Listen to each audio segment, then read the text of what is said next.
कहां तो तय था चरागा हर एक घर के लिए, कहां चराग मयस्सर नहीं शहर के लिए। दुष्यंत कुमार की अमर पंक्तियां हर उस वक्त मौजूद हो जाती है जब जनता अपने नुमाइंदों से सवाल करती है, जब जनता उठ खड़ी होती है और हिसाब मांगती है अपने चुने हुए नुमाइंदों से। नमस्कार, मैं हूं प्रभाकर कुमार और स्वागत है आपका 2019 लोकसभा चुनाव के खास पेशकश जनमंच में। और आज हमारे साथ मौजूद हैं आपके शहर के चुने हुए नुमाइंदे।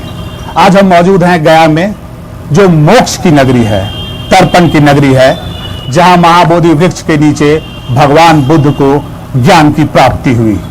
हालांकि अब गया शहर की तस्वीर और इस मगध क्षेत्र की तस्वीर थोड़ी बदलती हुई दिखती है। अब शाम ढलने पे कई ऐसे इलाके हैं जहां लाल खौफ का साया पसर जाता है।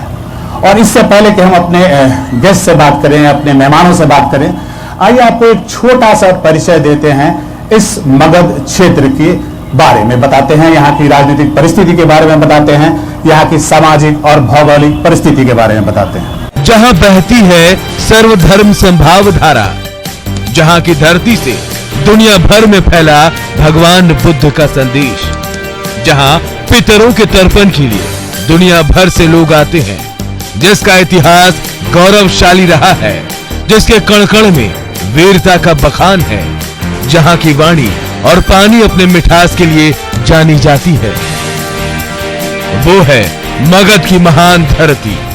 ये वही धरती है जो बेहद उपजाऊ है। ये वही धरती है जिसे प्रकृति ने सजाया और संवारा है। राजनीतिक रूप से जागरूक इस धरती पर एक बार फिर चुनावों की सरगर्मी महसूस की जा रही है। लोकसभा चुनाव के पहले चरण के तहत गया, औरंगाबाद और गया में 11 अप्रैल को वोट डाले जाएंगे। इस बार यहां एनडीए और महागठबंधन के बीच सीधा मुकाबला है। गया में जेडीयू के विजय कुमार मांझी के सामने हम के जीतन राम मांझी हैं। औरंगाबाद में बीजेपी के सुशील कुमार सिंह के सामने हम के उपेंद्र प्रसाद हैं। तो वहीं नवादा में एलजेपी के चंदन सिंह के सामने मुकाबले में आरजेडी की विभा देवी है। 2014 के लोकसभा चुनाव में तीनों सीटों पर बीजेपी को जीत मिली थी, लेकिन इस बार महागठबंधन पूरी तैयारी के साथ मैदान में है। दोनों गठबंधन के नेता धुआंधार चुनाव प्रचार कर रहे हैं। बात करें इस क्षेत्र के चुनावी मुद्दों की, तो अलग अलग लोकसभा क्षेत्र के अलग अलग मुद्दे हैं। जैसे गया, पेयजल और सिंचाई व्यवस्था, पलायन और बेरोजगारी पर रोक, क्षेत्र में नए उद्योग लगाने की मांग, फल्गु नदी का उद्धार और गया को स्मार्ट सिटी बनाने की मांग। औरंगाबाद के चुनावी मुद्दों की बात करें तो यहां अधूरी उत्तर कोयल नहर परियोजना, नक्सलवाद पर पूरी तरह से लगाम, सिंचाई सुविधा और पेयजल, गन्ना किसानों से जुड़े मसले शामिल हैं। तो वहीं नवादा में पर्यटक स्थलों का विकास, नालंदा की तरह नवादा को मिले पहचान, क्षेत्र में लगे बड़े उद्योग, हस्तकरघा उद्योग को मिले बाजार जैसे मुद्दे हावी हैं। नेताजी लंबे चौड़े वादे के साथ जनता के बीच जा रहे हैं और जनता सबकी बात सुन और गुण रही है, ताकि 11 अप्रैल को वो सही उम्मीदवार का चयन कर सके। जी, एक बार फिर स्वागत है आपका। और इससे पहले कि हम आपको एक बार फिर अपने मेहमानों के पास ले चलें, ये एक छोटा सा मंच हमने सजाया है।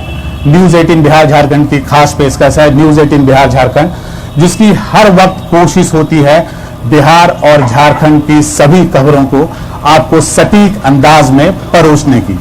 लगभग 300 से ज्यादा संवाददाता हैं हमारे, जो हर गली, हर गांव, हर पंचायत पे 24 घंटे तैनात रहते हैं, ताकि आपको इस प्रदेश की, बिहार और झारखंड की सभी खबरें सबसे पहले और सबसे सटीक मिले।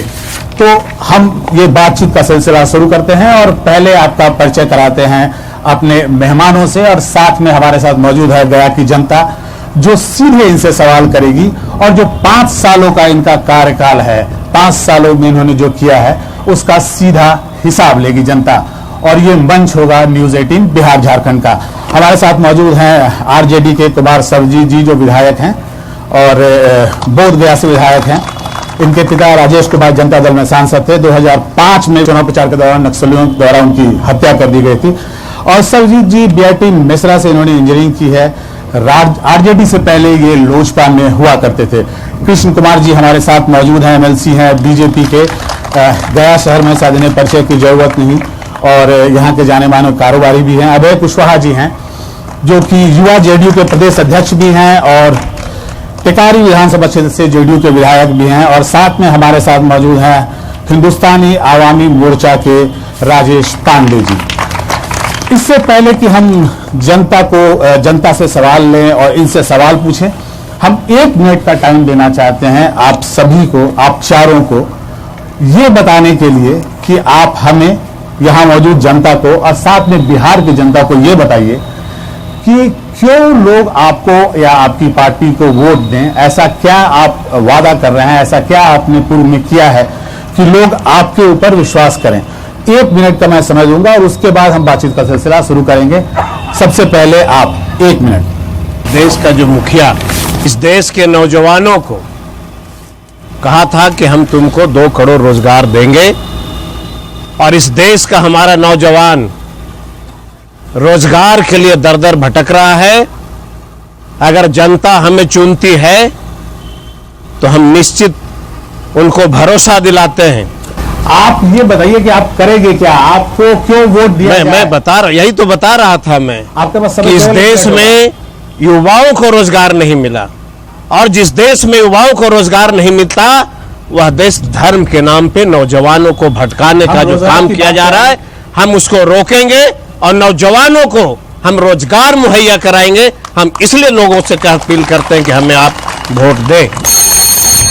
1 मिनट अभय जी। हमारी जो लड़ाई है और निश्चित तौर पर बिहार ही नहीं बल्कि पूरे देश ने ये देखा है, खास करके 2 नेता बिहार के नेतृत्व करता आदरणीय नीतीश कुमार जी और देश के नेतृत्व करता आदरणीय प्रधानमंत्री नरेंद्र भाई मोदी जी ने जब से इन्होंने गद्दी संभाली है तब से अमन चैन भाईचारे के साथ निश्चित तौर पर हमारा बिहार ही नहीं बल्कि देश हमारा विकसित रूप में जा रहा है।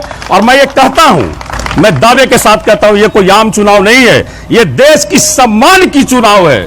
इसलिए निश्चित तौर पर सच्चाई के साथ हमारे बिहार की जनता और देश की जनता सच्चाई पर हमें वोट देगी और हमने जो काम किया है बिहार में और देश में वो सारी बिहार के भी आवाम और देश के भी आवाम पूरी खुली आंखों से देख रहे हैं। उन्हें कुछ दिखाने की जरूरत नहीं है। कृष्ण कुमार जी, अभी की परिस्थितियां जो बनी हुई है, सारा चुनाव एक ही बिंदु पर चल रहा है, वो है प्रो मोदी और एंटी मोदी। चुनाव की कोई दूसरी बिंदु नहीं है। मैंने क्या किया, अभी बिजली है, एक इशू अगर बिजली का ही माना जाए तो जो देश में बिजली आई, एक किसानों के लिए अगर नीम कोटेड यूरिया की बात किया जाए, उज्ज्वला योजना की बात किया जाए, देश रक्षा की बात की जाए, कौन सा ऐसा फ्रंट है जहां पे ये देश मजबूती से खड़ा नहीं है और विश्व में इसकी प्रतिष्ठा नहीं बढ़ी। जहां तक बात आई बेरोजगारी की, तो रोजगारी सिर्फ सरकारी सेक्टर से ही नहीं मिलता, ये प्राइवेट सेक्टर में नौकरियां पैदा हो रही है। नीति आयोग के द्वारा जो राशि दी गई। 1 मिनट आप बताइए। मैं इस बिना पर गया के लोगों से वोट मांग रहा हूं कि जब वो मुख्यमंत्री बने थे और 9 महीना का कार्यकाल मिला था उन्हें, तो गया का स्वर्णिम विकास का एक मौका मिला था और लोकसभा में पिछले 70 साल से गया की आवाज कभी नहीं गूंजी। कोई भी ऐसे सांसद नहीं हुए जो लोकसभा में जाकर के गया की जनता के आम आवाज बने हैं। और अगर हमारे नेता जीतते हैं तो कम से कम जो 70 वर्षों से लोकसभा में गया की आवाज कुंद पड़ी है वो धारदार होगी और गया की एक एक जनता की आवाज संसद भवन में गूंजेगी। चलिए अब हम बातचीत का सिलसिला शुरू करते हैं और अपने दर्शकों से भी ये उम्मीद रखेंगे, अनुरोध करेंगे कि बीच में जहां भी आपको लगता है कि आपके लायक कोई सवाल है तो आप हाथ उठा के सवाल पूछ सकते हैं सीधा। आप विकास की बात कर रहे थे राजेश जी, ये बताइए कि जहां तक मेरे पास आंकड़े हैं, आप में से कोई ऐसा नहीं है जिसे मैं मगध की बात कर रहा हूं, मैं केवल गया की बात कर रहा हूं, जिसे मौका यहां नहीं मिला। और जब हम विकास के पैमाने पर नापते हैं तो गया ने कुछ ऐसा कमाल नहीं किया है पिछले कई सालों में जो करना चाहिए था। आपके पास बोध गया है, इतनी बड़ी धरोहर है आपके पास, उसके बाद भी विकास के पैमाने पे गया अभी भी हम जब देखते हैं तो काफी पिछड़ा हुआ दिखता है। इसके लिए मैं आप सबको जिम्मेवार क्यों न मानूं? ये बिल्कुल सही बात है प्रभाकर जी, हम आपकी बातों से सहमत हैं, लेकिन हम आपको याद कराना चाहेंगे कहीं 2014 में जब हमारे राष्ट्रीय अध्यक्ष जी मुख्यमंत्री बने थे, गया के लोगों के लिए सबसे एक स्वर्णिम मौका था, एक काम उन्होंने किया था। आज गया की जनता, पूरी जनता पानी के लिए त्राही कर रही है, उसके लिए उन्होंने एक योजना बनाई थी, बीचों बियर बांध बनाने। अच्छा चलिए पूछ लेते हैं ना, हम जनता से पूछते हैं। ये बताइए कि जब जीतन राम मांझी थे यहाँ मुख्यमंत्री, तो क्या गया में राम राज स्थापित हो गया था? आप मानते हैं राम राज स्थापित हो गया था? गया स्वर्ग बन गया था? देखिए गया स्वर्ग बन गया था? मैं जानना चाहता हूँ। प्रभाकर जी, एक चीज हम कहेंगे, जब जीतनराम मांझी जी, अरे मुख्यमंत्री थे भाई साहब, वो मुख्यमंत्री थे प्रदेश के।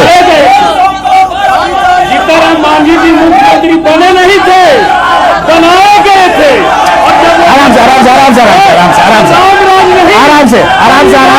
हुआ था परिवार राज, नहीं भाई साहब अभय जी आप एक मिनट रुकिए। अभय जी आप सभी लोगों को ये गलतफहमी है कि आप शोर मचाएंगे तो लोग आपकी बात ज्यादा सुनेंगे। आप उस पुराने फॉर्मूले को भूल जाइए, आप एक एक करके अपनी बात कहिए और दूसरों को भी सुनिए, नहीं तो इस बातचीत का कोई मतलब नहीं है, इस मंच का कोई मतलब नहीं है। हम इतनी दूर से आपकी बात करने आए हैं, आपके नुमाइंदे यहाँ खड़े हैं वो आपकी बात करने आए हैं, आप इनसे सहमत ना भी हो तो इनकी बात सुने और आप अपनी बात भी कहें, लेकिन एक एक करके कहें। शोर मचा के अगर आपको लग रहा है कि आपकी बात पहुंच रही है तो कहीं नहीं पहुंच रही है। आप कुछ बोलना चाह रहे हैं, मुझे कुछ एक बात बताइए। सबसे बड़े दिमाग में पिछले चुनाव में पूरे मगध क्षेत्र को जो है, तीनों सीट जो है, नवादा, औरंगाबाद, गया, ये आपकी झोली में था। इस बार उसमें से 2 सीटें आपने छोड़ दी, एक जेडीयू के लिए छोड़ दी और एक, दोनों आप एक पे लड़ रहे, औरंगाबाद पे लड़ रहे हैं। तो क्या आपको एंटी लोजपा के लिए छोड़ दिया आपने नवादा में? एंटी इनकम्बेंसी का डर था आपको, क्यों भाग गए आप लोग? जो बोलने वाले आ रहे हैं कि हाथ का डर था, उनको शर्म करनी चाहिए कि वो इस तरह की बातें क्या भाषा को नहीं बोले। जहां तक है 3 दलों का शरबत बना है, उस शरबत में दूध, चीनी और पानी तीनों का मिश्रण बनाया गया और उसमें से अगर मिश्रित सब मिल गए। अरे तो आप जब चीनी पानी शरबत मिलाते हैं, तो अपने नेताओं से बात नहीं करते। आपके गिरिराज सिंह ने तो पूरा आसमान सर पे उठा लिया शोर मचा के, आपने उनको पलट दिया वहां से। आप उनसे बातचीत नहीं करते हैं। आपने जो बोला जो लगाया, यह एक उदाहरण गिरिराज सिंह का दिया। गिरिराज सिंह का बदला, टिकट नहीं कटा, लेकिन यहाँ तो मारामारी हो रहा है। भाई का खून कर रहा है, भाई के खिलाफ गंदा से गंदा आरोप लगा रहा है, भाई सब कुछ कर रहा है। अच्छा, आपने उनसे बातचीत क्यों नहीं की भाई साहब? आप अगर आपको, मैंने बातचीत की है नहीं, उन्होंने तो अपनी नाराजगी व्यक्त की। नाराजगी थे, नाराज से अब बेगूसराय से चुनाव लड़ रहे हैं, नवादा में घूम रहे हैं। अच्छा, एक चीज सर्वजीत जी आपसे है, ये अमूमन गया में बीजेपी आरजेडी का संघर्ष सीधा होता रहा है। इस बार आप भी मैदान छोड़कर भाग गए, आप भी मैदान छोड़कर, बिल्कुल ना, आप कॉन्फिडेंस की कमी थी आप पे कि चुनाव नहीं जीत पाएंगे। बीजेपी से हरि मांझी यहाँ के स्थानीय सांसद थे, और जब हमारा उम्मीदवार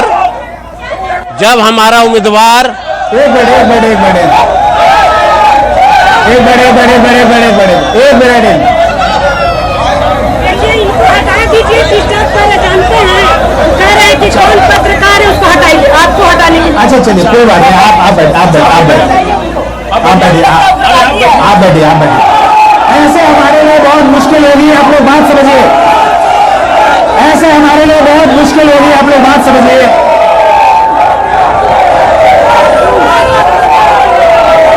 आप लोग बात समझिए, ऐसे में हम आगे नहीं बढ़ पाएंगे, बहुत मुश्किल होगी। बात को समझिए भाई साहब, मेरी बात सुनिए, हम आपको पूरा मंच दे रहे हैं, आप सभी सवालों को पूछिए, लेकिन बिना आवाज ऊंची किए बात कर सकते हैं। हम लोग आराम से बात कर सकते हैं। ऐसा बात करें कि आपकी भी बातें सुने, उनकी भी बात आप सुन लें। उस पता नहीं ये फॉर्मूला आपके दिमाग में कैसे बैठा हुआ है कि हम लोग चारों जो यहाँ पे जनप्रतिनिधि हैं, हम जनता से हाथ जोड़ के विनती करते कि ये पूरी दुनिया देखती है, सब शांति से सवाल पूछिए। हम सबसे विनती करते हैं, चाहे यहाँ पे किसी भी दल के लोग हों, सबसे मेरी विनती है कि ये पूरी दुनिया और देश देखती है। जब बोल रहा हूँ, आप चिल्लाते हुए और खड़े होकर दिखेंगे ना, तो उसमें कोई तारीफ अपनी अपनी बातें को रखिए, चुनाव आता जाता रहता है, बात कीजिए, मतभेद को करिए, मन भेद को नहीं करिए। हम सबसे यही अपील करेंगे कि मन भेद नहीं लाना चाहिए कभी राजनीति में, मतभेद जनता का अधिकार है, मन भेद नहीं होना चाहिए। इसी अपील के साथ अगर आपकी अनुमति हो तो हम लोग शुरू करें। आपका कोई भी सवाल हो, हाथ खड़ा कीजिए, पूछ लीजिए खड़े होकर, कोई दिक्कत नहीं है, लेकिन दूसरे को भी पूछने दीजिए। हो सकता है वो सवाल आपको पसंद ना आए, उसके बाद भी उसको पूछने दीजिए। हो सकता है इनका जवाब आपको समझ में ना आए, उसके बाद भी उनको बोलने दीजिए। इतना तो हम कर सकते हैं। उसके बाद ये आपका अधिकार है, आप जो सवाल पूछना चाहे पूछे, बिना आवाज ऊंची किए पूछे, आपको जिसको वोट देना हो दे, लेकिन यहां पर हम बातचीत तो कर सकते हैं। हमारा सवाल आपसे था बहुत सीधा, अभी तक गया में बीजेपी और आरजेडी लड़ते आ रही है, तो जैसा मैं इनको बोल रहा हूं कि रणछोड़ टाइप से भाग गए छोड़ के अपनी 2 सीटों को, जबकि 2014 में इनको 3-3 सीटें मिली थी यहां से, वैसे ही आप भी मैदान से भागे हुए नजर आते हैं। देखिए, मैं मैदान से नहीं भागा, बीजेपी से स्थानीय सांसद हरि मांझी थे, हमारे कुमार बाबू बहुत पुराने गार्जियन रहे हैं, इनको डर था कि हमारे सांसद के द्वारा गया में कौन सी ऐसी एक काम की गई है। एक उदाहरण ये अपने मुख से बता दें कि इनके सांसद के द्वारा गया में कौन सी ऐसी काम की गई जिससे यहां का स्थानीय जनता बिल्कुल उसका हिसाब लेंगे और जनता लेगी हिसाब। जब ये काम की बात करेंगे, इनको काम गिनाना है और जनता उस पर मुहर लगाएगी कि ये सही बोल रहे हैं, नहीं बोल रहे हैं, उन्होंने पिछले बार क्या वादे किए थे, क्या वो वादे पूरे हुए। आप बताइए, आपकी पार्टी को तो 3 सीट मिला बिहार में, उसमें से 2 आप बगल में लड़ रहे हैं, तो जीतन राम मांझी मगध का ही नेता है, उसके बियॉन्ड उनकी बिहार में और कहीं कोई पहुंच नहीं है। आपको 3 सीट मिला, 2 सीट आप बगल में लेके बैठ गए। देखिए, बहुत ही अच्छा सवाल है आपका प्रभाकर जी। ऐसा नहीं है कि आदरणीय जीतनराम मांझी जी मगध के नेता हैं, वो पूरे बिहार के नेता हैं और जन जन के नेता हैं। हम आपको बता दें सबसे पहले कि आदरणीय जीतनराम मांझी जी किसी जाति विशेष के नहीं, बल्कि वो गरीबों के नेता हैं, और उन्होंने एक नारा दिया है कि सबका इरादा नेक हो और भारत के गरीबों एक हो। कभी उन्होंने किसी जाति धर्म की बात नहीं की। जहां तक सवाल है मगध में 3 सीटों का, और हम देख रहे थे, आप हमारे अभी बड़े भाई सर्वजीत जी से जो सवाल कर रहे थे, मैं आपको बता देना चाहता हूं कि ऐसी कोई बात नहीं थी। गठबंधन में एक जो मिश्रण की बात है, हम लोग सभी लोग गठबंधन में हैं और हमारी पार्टी नई पार्टी है। अभी हम लोग 2014 में 2015 में हमारी पार्टी बनी है, हिंदुस्तानी आवाम मोर्चा, तो उसमें जितना जिसका हिसाब से अपने हिसाब से जो बात बनी, उस बात के तहत हम लोगों को जो सीट दिया गया, तय दिल से हम लोग लड़ रहे हैं। हम लोग कभी ऐसा नहीं कर रहे हैं। मान लिया गया कि जीतन राम मांझी का जो प्रभाव क्षेत्र है वो केवल मगध है, इसलिए आपको नहीं, ऐसा नहीं है, पूरे बिहार में मगध से। हालांकि आप ये मानना चाहते हैं और सबको ये बताना चाहते हैं कि पूरे बिहार के बड़े नेता है जीतन राम मांझी, लेकिन हम जब बाहर से इसको देख रहे हैं तो देख रहे हैं कि मगध तक बिल्कुल है प्रभाकर जी। देखिए, हमारे यहाँ ऐसी कोई बात नहीं है। दूसरी एक सेकेंड, हमारे यहाँ कोई सीट नहीं छोड़ रहा है, कोई ये नहीं कह रहा है कि हम बेगूसराय से नहीं नवादा से लड़ेंगे, नवादा से नहीं बेगूसराय से लड़ेंगे। और अब गया की जनता जो जिसने संघ मुक्त भारत का सपना देखा था, उसको अब गया के भाजपा और गया की जनता वोट करेंगे। इसके लिए हम उनका सलाम करते हैं, एक इस्तकबाल करते हैं। सरजीत जी ने एक बहुत संगीन आरोप लगाया। उन्होंने कहा कि इनके जो सांसद हैं, उन्होंने पिछले 5 सालों में कुछ ऐसा नहीं किया जिसके लिए उनको वोट मिलता है, इसीलिए वो 10 साल जी। तो इस आरोप को आप स्वीकार करते हैं? स्वीकार करते हैं। और आपने तो टोपी इनको पहना दी, झेलना इनको पड़ा। पहले दो सवाल आपने किया। पहला सवाल आपने किया जो आरोप लगाया, उसका टोपी पहनाने की बात जो है, मैंने बताया टोपी पहनाने का मतलब मैंने मुकुट दिया है। टोपी पहनाने की जो आम भाषा में की जाती है वो टोपी नहीं पहनाई। अब क्या इन्होंने किया, गया धरोहर नगरी है, कितने लोगों को पता है? यहाँ पर हेरिटेज सिटी में कितने पैसे खर्चे हो? एक मिनट सर, अब मैं बोलना शुरू किया, आपने प्रश्न किया, मैं उसका जवाब दे रहा हूँ। मैंने कहा गया को हेरिटेज सिटी बनाया गया, पहला काम। सिटी क्यों नहीं बना सर? मैं हेरिटेज सिटी की बात कर रहा हूँ। गया हेरिटेज सिटी बनाया गया। स्मार्ट सिटी आखिर गया तो क्यों नहीं बनाया गया? क्या उसमें गया धरोहर आप नहीं है? सवाल करेंगे या मेरा जवाब भी सुनेंगे? आपने कहा कि 5 बता दीजिए, एक ही के बाद आप फ्लैट हो जाते हैं तो कैसे काम चलेगा? पहले बताया, अभी जो बिजली पूरे हिंदुस्तान में चल रही है, बिजली मिल रही है जी, आज किसान से लेके लोगों तक में। इसका नाम राजीव गांधी विद्युतीकरण। इसको क्या कहा जाएगा? आज हर गांव में बिजली पहुंच गई। दूसरी बात, अरे मैं 60,000 गांव में बिजली पहुंचा करके और कह रहे हैं कि पूरे भारत में पहुंचा दी। बनाया, एयरपोर्ट पे उसने विकसित करवाया। दूसरा, उनके किए हुए काम से, और सांसद को उसका पैसा आता है और तो काम होता ही। आज उसने, देखिए, आप 5 काम नहीं गिनवा। अरे नहीं, आप जबरदस्त सुनते ही नहीं है। नहीं, इस तरह से नहीं चलेगा। आप सुनिए, पहले मैंने बताया हेरिटेज सिटी, आपको हेरिटेज सिटी में, एक मिनट, मैं आप जो बोल रहे हैं पहले सुनिए। आप शरद यादव के द्वारा नहीं, अटल जी के समय में उसको डाला गया। शरद यादव के पॉकेट से पैसा नहीं आया था, और अटल जी की मेहरबानी थी। उसके बाद हमारे शाहनवाज हुसैन के समय में मिनिस्टर बने। करीब तक को मोड़िए। आपसे बहुत छोटे जवाब की उम्मीद कर रहा था। बहुत छोटा जवाब देने के, अब सुनते ही नहीं। 1 2 3 4 5 गिनाइए। पहले तो बताया, जनता से पूछ लेंगे आप सही बोल रहे हैं कि नहीं बोल रहे हैं। कुमार बाबू बोल रहे हैं कि 5 काम नहीं गिना पा रहे हैं। ये 5 नहीं, 50 गिनाऊंगा। और मेरा सवाल ये है, प्रभाकर जी, गया की धरती को आपने तर्पण की धरती कहा है।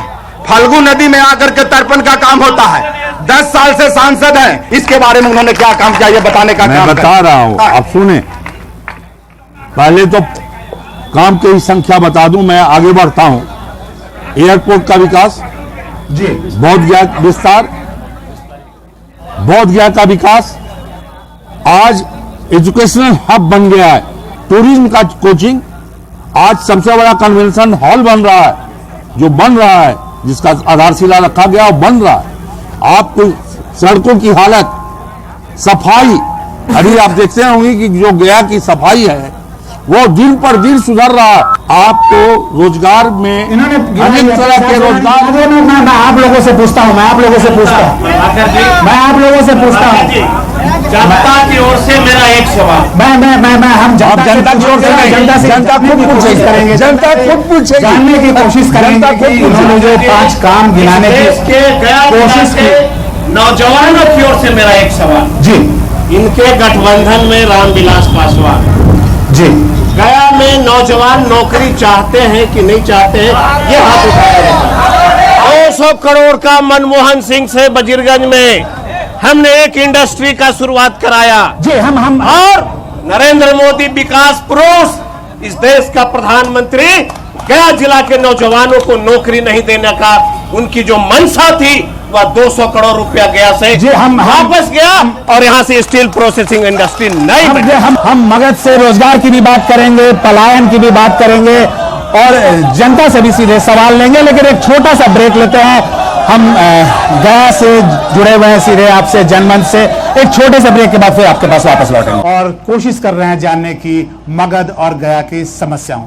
मैं एक चीज आप लोगों से जानना चाहता हूं, ये क्या आप मानते हैं इनके जो प्रतिनिधि थे पिछले 10 सालों से, उन्होंने ऐसा काम किया कि अगर शायद इस बार भी उन्हें टिकट मिलता तो आप लोगों का आशीर्वाद उनको मिलता, और शायद यही डर था क्या कि ये मुकुट जिसको ये बोलना चाह रहे हैं वो इन्हें पहना दिया गया?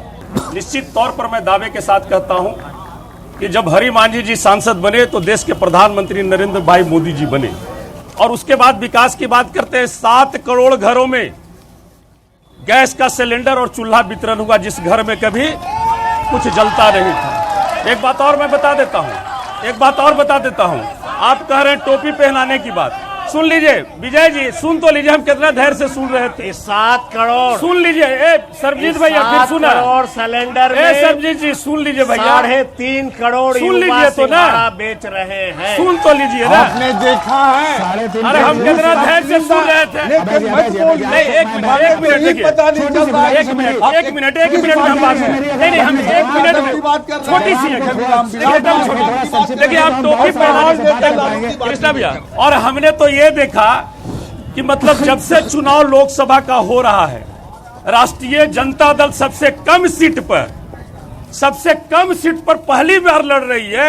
ये क्या मजबूरी है, ये भी आप बता दीजिए। देखिए ऐसा है, ये बता दीजिए मजबूरी। अगर बात करते हैं गठबंधन की, अरे गठबंधन धर सभी लोगों के लिए होता है। आधे घंटे तक जनता ने आपको हमारे यहाँ भी गठबंधन है, आपके यहाँ भी गठबंधन से सुना है। इतने कम सीटों पर क्यों लड़ रही है राष्ट्रीय जनता? हमारे साथ क्या मजबूरी थी? गणमान्य लोग हैं हमारे बीच में मौजूद। प्रमिला पाठक जी हैं, सत्यवती गुप्ता जी हैं, ये प्रबुद्ध लोग हैं गया के आपके बीच में बैठे हैं, उनके भी हम विचार जानना चाहेंगे इन सारे मुद्दों पे।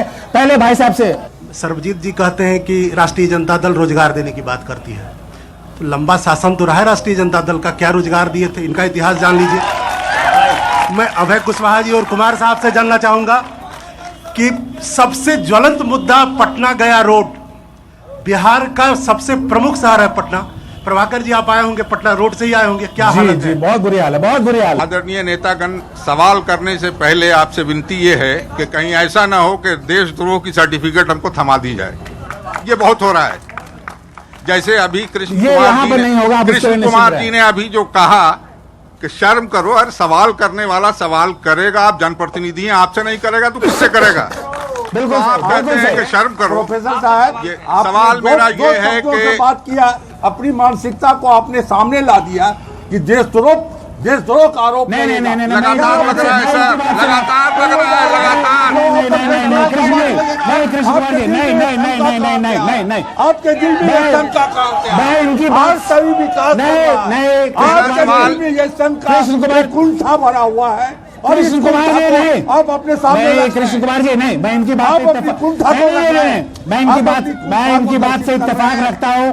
ये आप सर सवाल पूछे, सर आप सवाल पूछें। मेरा सवाल अभय कुशवाहा जी से है, कृष्ण कुमार जी, कि इसके पहले आपको जो मैंडेट बिहार की पब्लिक ने दिया था वो मोदी जी के अगेंस्ट दिया था। बोलने दीजिए, लेकिन प्रोफेसर है, प्रोफेसर उनकी बात तो सुनिए, प्रिंसिपल है वो, रद्द करके फिर आपके नेता ने ये कहा था, व्यक्ति हैं, प्रोफेसर है, आपके प्रिंसिपल है, नेता उनकी ने बात ये सुनिए कहा था भाई। कि मिट्टी में मिल जाएंगे मगर मोदी से हाथ नहीं मिलाएंगे। उनकी बात सुनिए। लेकिन आप फिर उसी मोदी की गोदी में जाके बैठ गए, तो इसका कुछ जवाब दीजिए। क्या फिर अगला जीत के आप कहाँ चले जाएंगे? वो मैंडेट नीतीश कुमार जी का था प्रोफेसर साहब, वो मैंडेट नीतीश कुमार जी के आप उनको आज अगर 22 सीट से मोदी खिलाफ चाहे जो भी हो, मैंडेट जो था वो नीतीश कुमार जी का था। अभय कुशवाहा जी, ठीक है।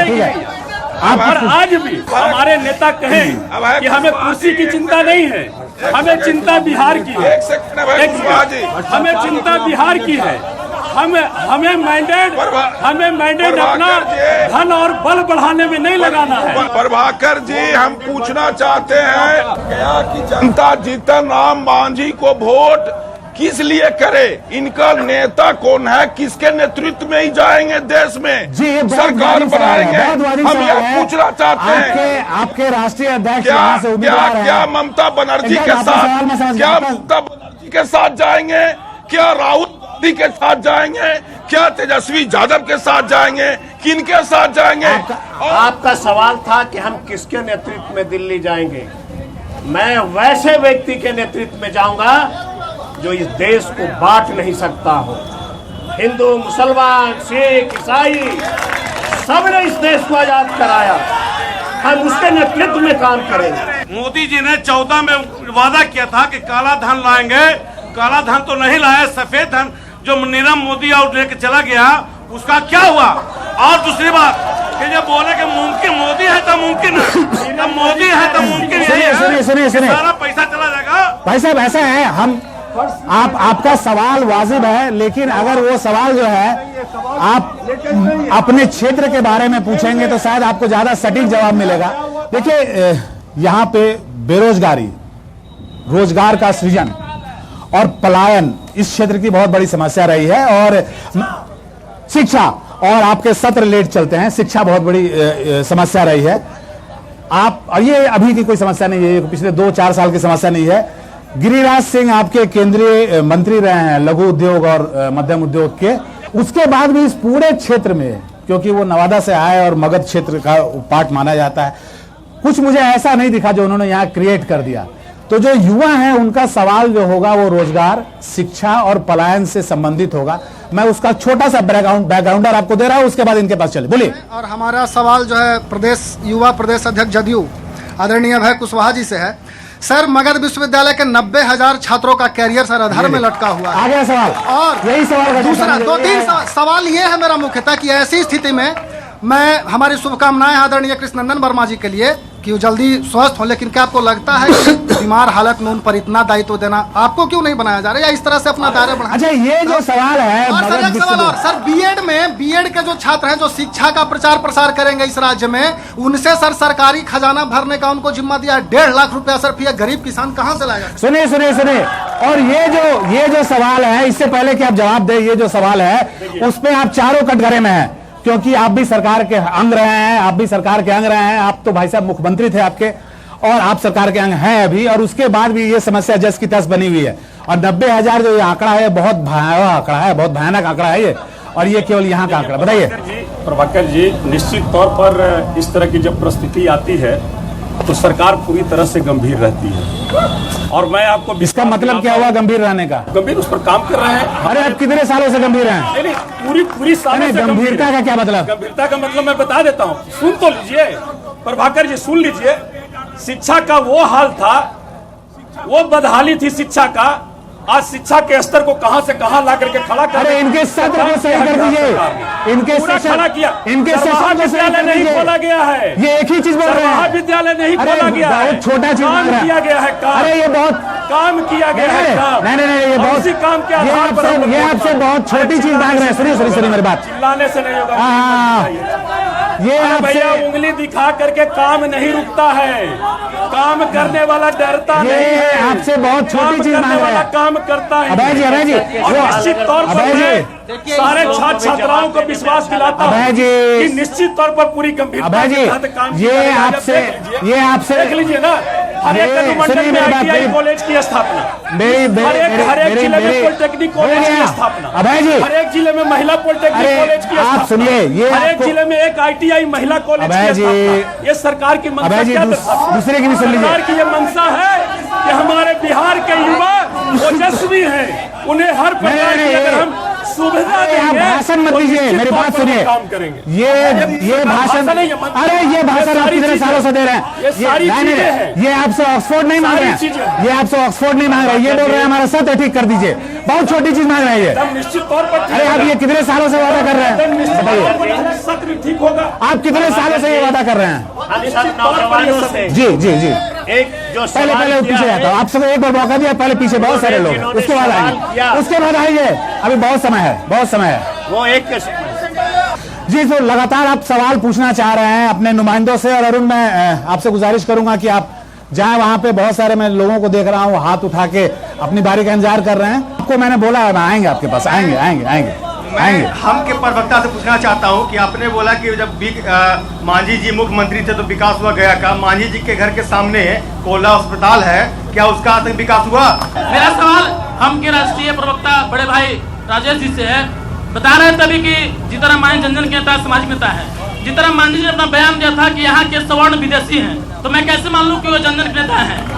हमारा सवाल यही है कि जो भाई साहब ने पूछा पहले उसका अपने आंसर पहले उसको दो, वही हमारा सवाल है। बिहार का स्टेटस का मांग नीतीश कुमार जी लगातार उठा, स्पेशल स्टेटस, हाँ, तो डबल इंजन की सरकार है, तो क्या अमेरिका के राष्ट्रपति बिहार के स्टेटस देंगे? मेरा सवाल बीजेपी वालों से है कि बीजेपी वाले आज तक क्या किए शिक्षा के लिए। सवाल फालतू चाचा के विधायक अभय कुशवाहा जी से है कि माननीय मुख्यमंत्री नीतीश कुमार को क्या जरूरत पड़ी चार सरकार बनाए। सवाल आपसे था कि आप शायद जो सवर्ण है उन्हें बोलते हैं कि वो बाहर से आए हैं। सवर्ण जो है, इनका आरोप है कि आप सवर्णों को अपना नहीं मानते हैं।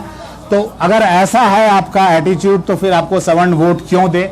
और दूसरा, आपके नेता के विकास के दावों पर भी उन्होंने सवाल खड़ा किया है और आपसे स्टेटस की जो है डबल इंजन की सरकार है उसके बाद भी ये मांग वहीं की वहीं है, उस पर बात हो रही है। और शिक्षा व्यवस्था पे उन्होंने बात किया है। आपसे पहले जानना चाहेंगे।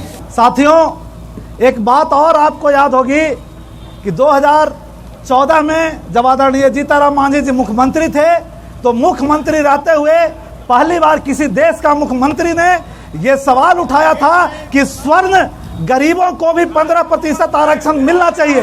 और इसकी लड़ाई की शुरुआत हम लोगों ने की और आज इसी का देन है, हमारी लड़ाई का देन है कि गरीब स्वर्णों को आरक्षण मिला।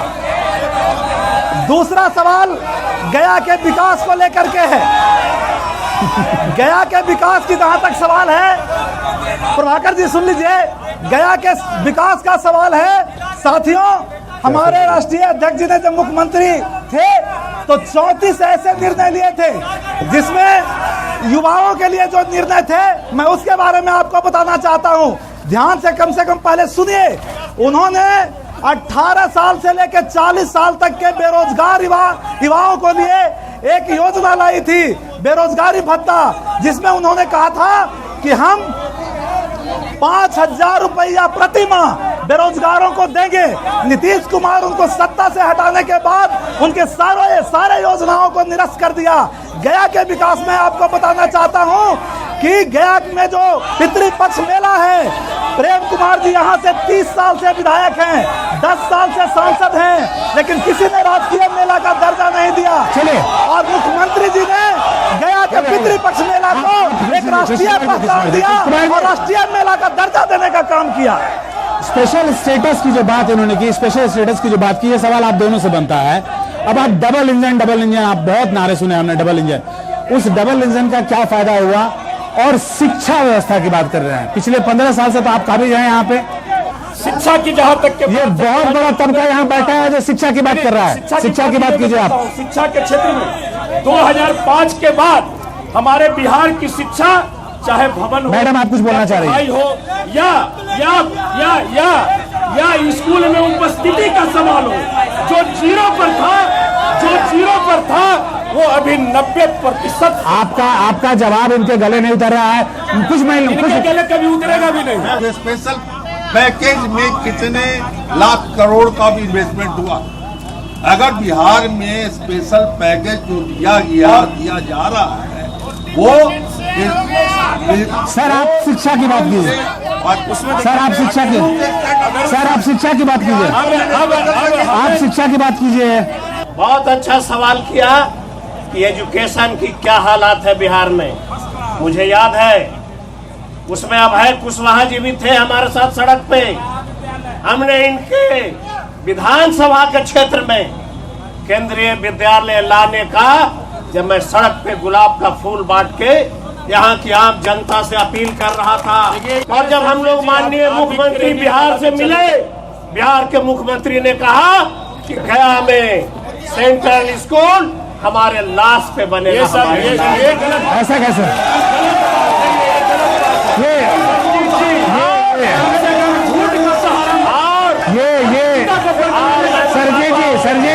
सरजी जी देखिए, आप मैं कम से कम एक चीज है, कम से कम इस मंच का उपयोग आप सब सही बात बोलने में करें, झूठ बात बोलने में।